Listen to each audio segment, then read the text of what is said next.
అందరికీ నమస్తే. నేను మా పాపని తీసుకొని మా ఇంటి దగ్గరే ఒక కొండపైన వీళ్ళ వరల్డ్ హెరిటేజ్ ఒక ప్లేస్ ఉందనమాట. అక్కడికి వెళ్తున్నాను.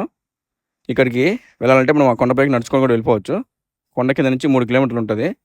బస్సులో వెళ్తుంటే ట్రాఫిక్ బాగా అయిపోయిందనమాట. ఈ కార్లన్నీ కూడా పైకి వెళ్తున్నాయి. కొందరు సైకిల్ కూడా కిందకి వచ్చేస్తున్నారు. చూడండి, అక్కడ వరల్డ్ హెరిటేజ్ నమహాన్ సంసాంగ్ అని రాశారు.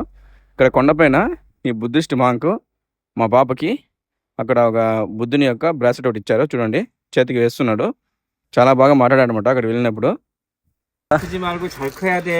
뭐? 안녕하세요. ఇంకా ఈ కొండపై నుండి సియోల్ సిటీ చాలా బాగా కనబడుతుంది. చాలా డైరెక్షన్స్లో మనం సియోల్ సిటీని అయితే బాగా చూడొచ్చు. ఇంకా కొండపైన అవ్వ కూడా మా బాబుతో బాగా మాట్లాడించింది. ఇంకా సాయంత్రము 6:30 కూడా అవ్వ వాకింగ్ చేస్తూ ఉంది. ఇక్కడంతా కూడాను ఈ విధంగా లైట్లు వేశారు. కొండ మీద చలి ఎక్కువగా ఉంటుంది కాబట్టి మా బాబుని ఆ విధంగా చుట్టేసి బస్సులో ఇంటికి బయలుదేరేసాము. ఇంటికి రిటర్న్ అయ్యేసరికి రాత్రి 8 అయింది.